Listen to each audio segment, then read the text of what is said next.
welcome to Turn the Page, the official podcast of the Syosset Public Library.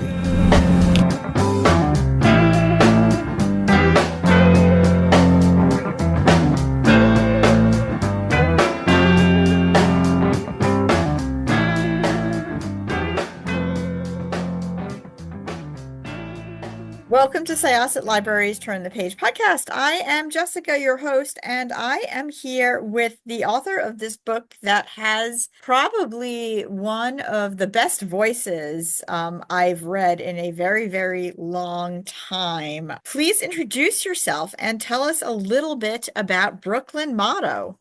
Sure. My name's Alex R. Johnson. I'm primarily a screenwriter, and Brooklyn Motto is my debut novel. It's take on the first-person detective noir, but it's a period piece taking place back in 1998 during Giuliani's New York City.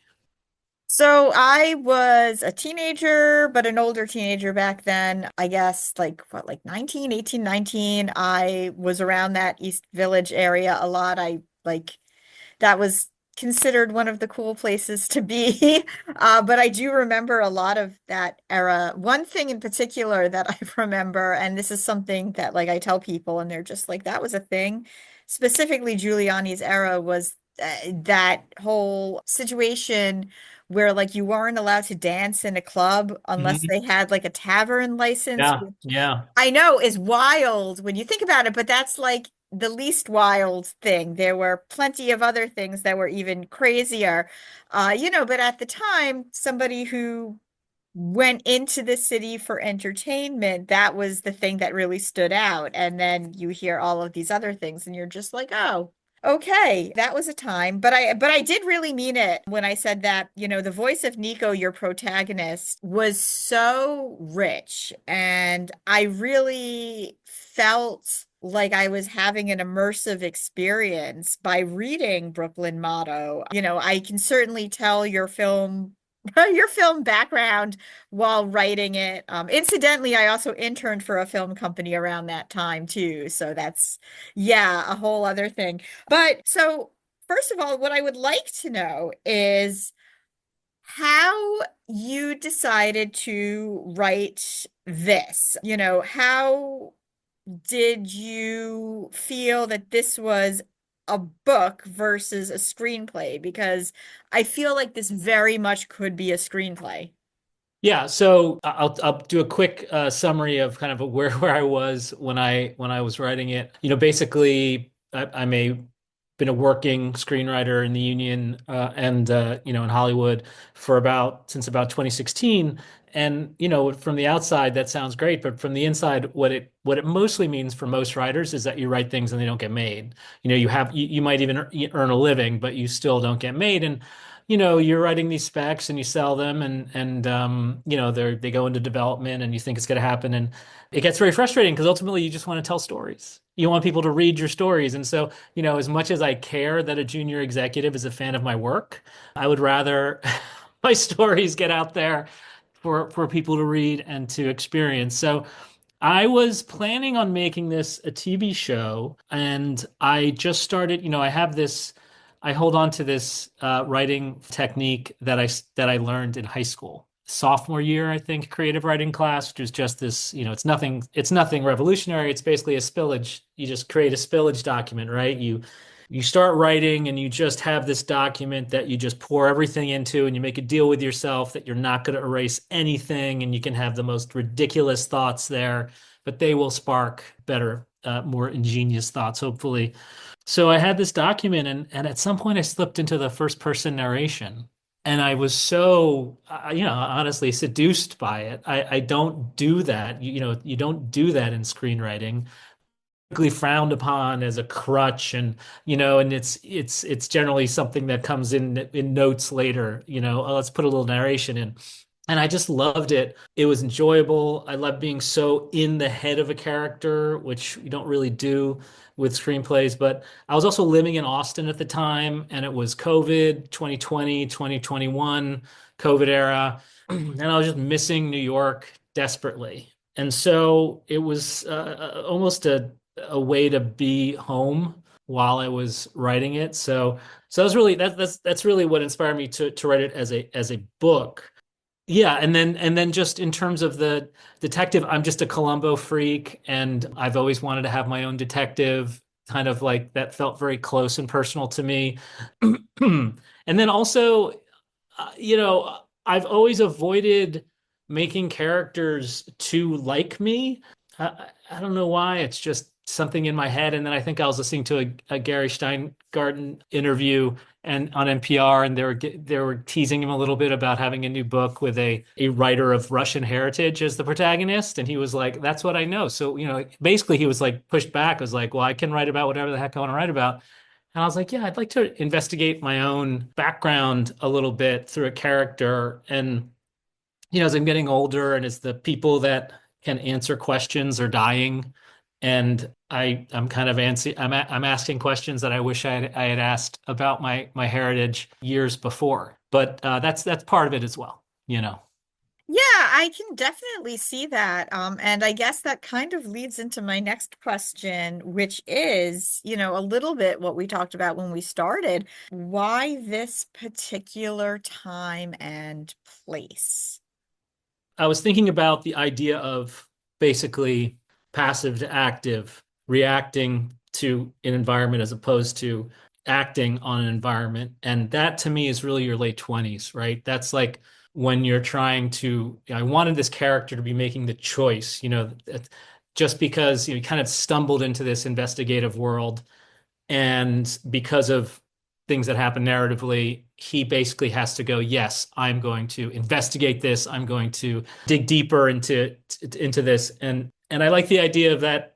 Yeah, I think it's just a rich character time, both in terms of like that going into something more professional, some sort of more professional existence in your late 20s. You're still feeling a little immortal, you know, which is fun. And it's probably selfishly just a period of time that I'd like to look back on. I think one thing that when I was trying to decide what era to write about, I found my Manhattan Diary. I don't know if you remember these Manhattan Diaries. So they used to sell them at stationery stores and bookstores. They'd be at the register. And oh, I have mine actually. I had it here because I was. So this is my Manhattan Diary from 1998. I found it because I used to do film production. I was a commercial, freelance commercial PA coordinator, line producer, and you needed to schedule your life. You needed to be on hold. If you were on hold for a job, you had to mark it. You couldn't double book yourself because everyone would get mad at you.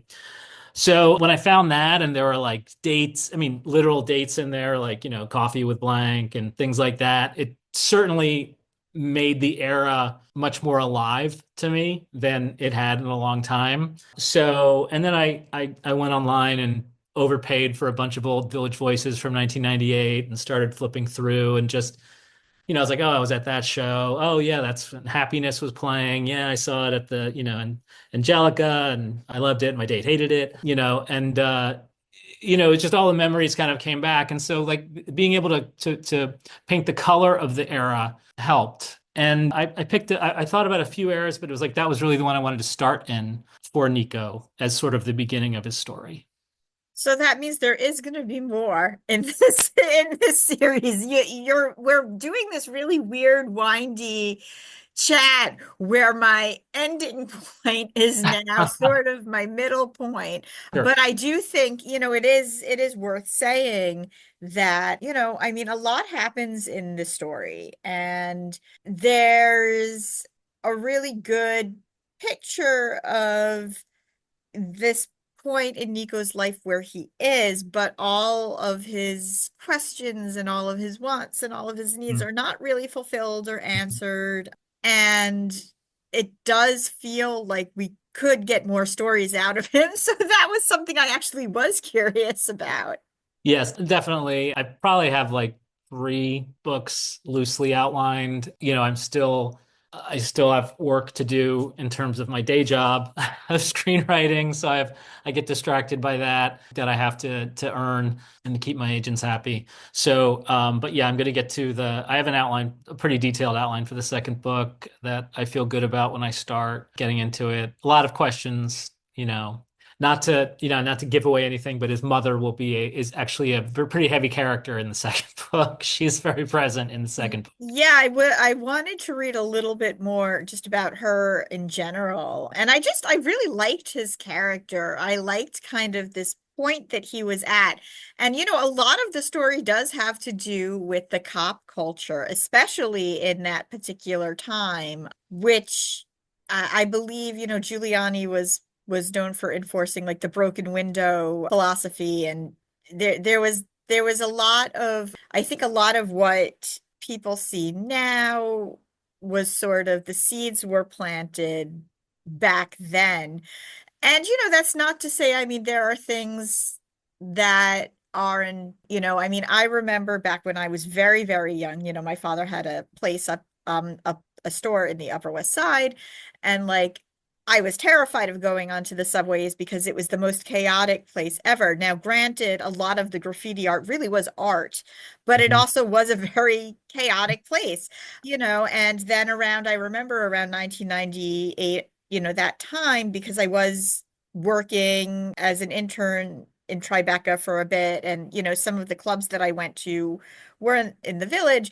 I started taking the subways more, and those areas, and I did feel more comfortable there, but in general, like there was a lot of other stuff that was going along with that. And I mean, you could see just with the fallout of everything for now. But I do think, there was like this big story. And for Nico, it's like, like okay, fine. Like you said, like he's gonna do this private investigating. But like a lot of people are like, well, why don't you want to be a cop? Why not a cop? You should be a cop. And it was a very interesting question for that time, but also sort of in this time where you see a lot of things listed as propaganda. I thought it was just sort of a very interesting point in time to be asking somebody like Nico, like, well, why a private investigator? Why don't you just become a cop? Yeah, I mean, I think most of the people asking that question are cops in the book. They are, Yeah. yes, So, exactly. but I think that that's a little bit reflective of, I think, what police thought of themselves, versus how they were starting to be interpreted by the public. It's right around Abner Louima. We had like, so many friends of mine have moments of, everyone has a story about like there's a bike leaning against a fence in Tompkins Square Park, and somebody walks up to it and touches it, and then the cops this is what would happen in Giuliani's era. Cops would jump upon that person. Hey, you tried to steal that bike. And it was like the person might have just been going to see who it was or what is it or whatever. I mean, the amount of times, you're walking on down Broadway and like, and some undercover who's not very undercover, who's asking you to help him go buy weed in Tompkins or wherever. And he's like, I'll buy you some for free. And you're just like, it's okay, Mr. Policeman, I'm fine. But there was a feeling then of just, they were just trying to make arrests, and try to manufacture things. And I think Yeah. that felt new then, to me at least. I also didn't pay attention to that stuff until I was about that age. And I think later. So yeah, I mean, I come from a law enforcement family. My dad is a career FBI agent. God, just saying the word cop used to get him mad. He was like, they're police officers, son.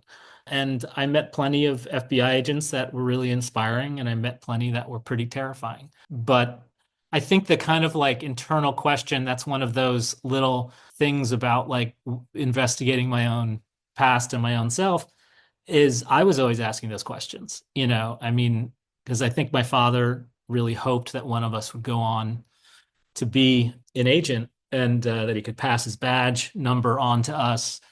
And, we all went into entertainment in some sort.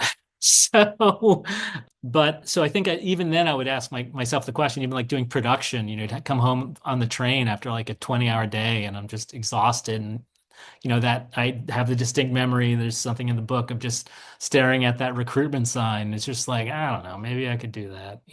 But I feel like I scratched that itch if there's anything genetically in me through characters and investigation, a character's doing investigation. I used to produce documentaries as well, and I loved tracking down people it was before it was, I guess, hyper easy to track down people, but just like subjects that we needed to interview for, it was a documentary about a long dead poet, and we had to just find people to talk about him, and that I do enjoy doing that, and so I think in some ways I flex that genetic muscle through having an investigative character, but I have my internal issues with the New York City Police Department and policing in general and how it is. I mean, we need police, but how it's done. Yeah, for sure. And But so I'm yeah. able to kind of Yeah, I pursue know. pursue It's a really nuanced conversation that has a lot of layers that go from, from yes, but also, just sort of the culture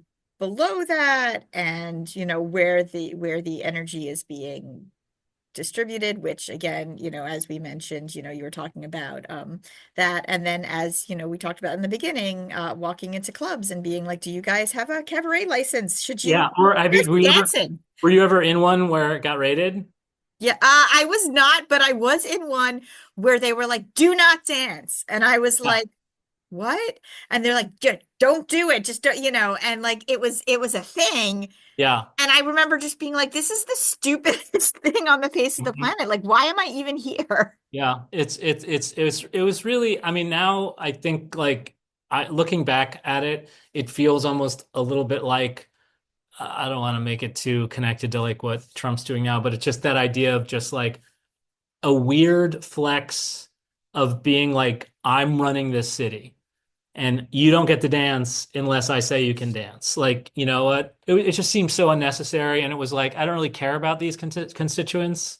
So who cares about what's happening to them at all? So, Yeah, no, for sure. And like when you think about it, it was such a stupid drain on the people who were running things. But again, it's also kind of a way of forcing certain businesses out and mhm. forcing certain clientele out.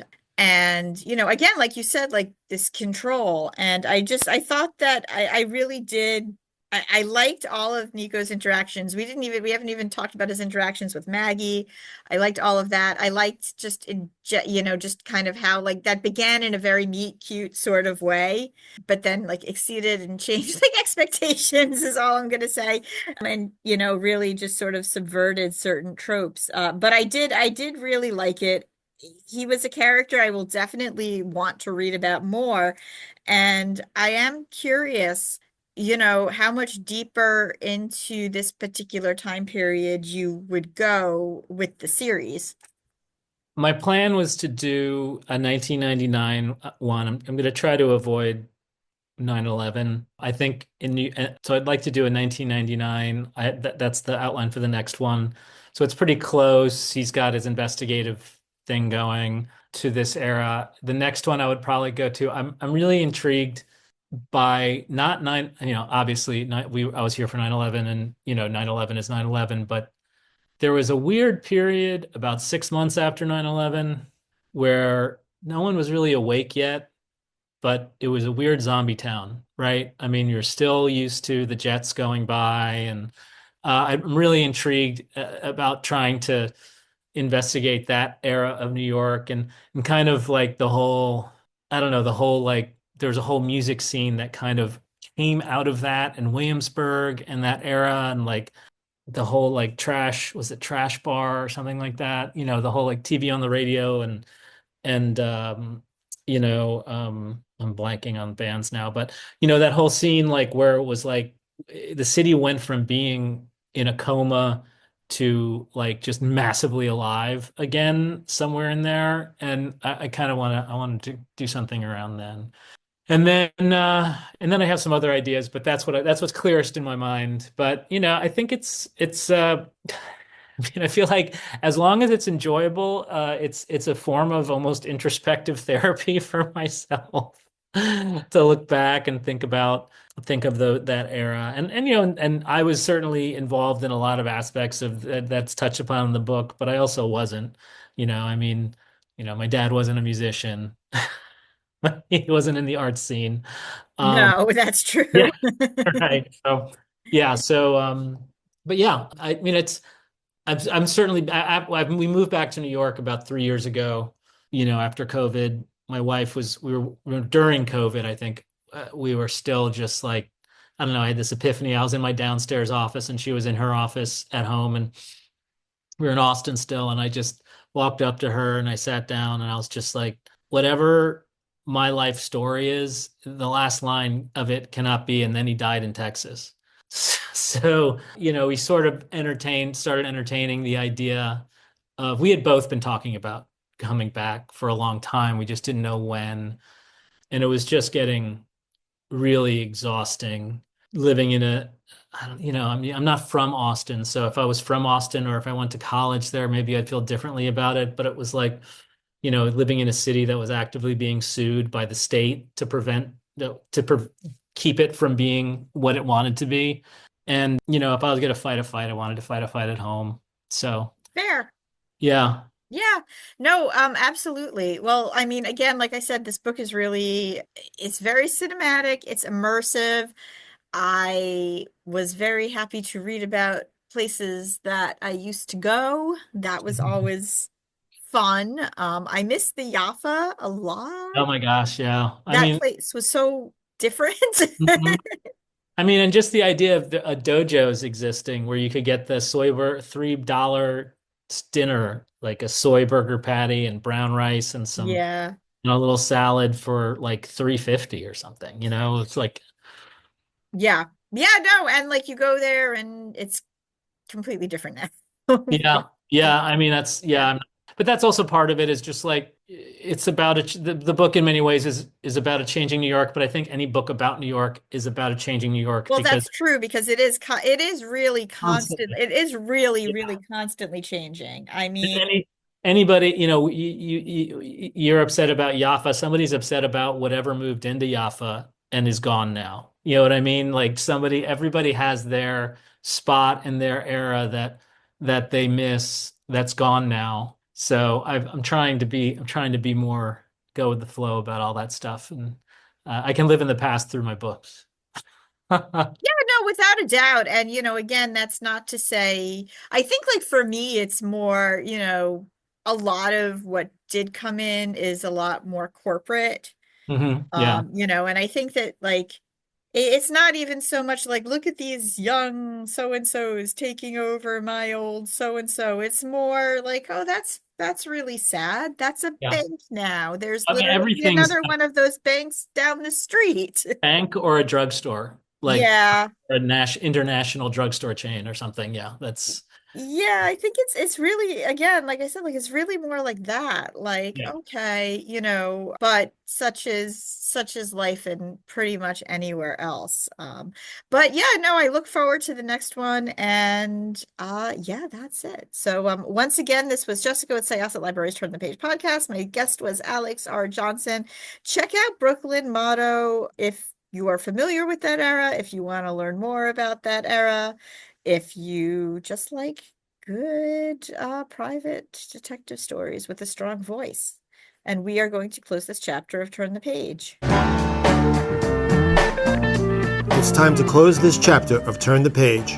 Join us for the next episode.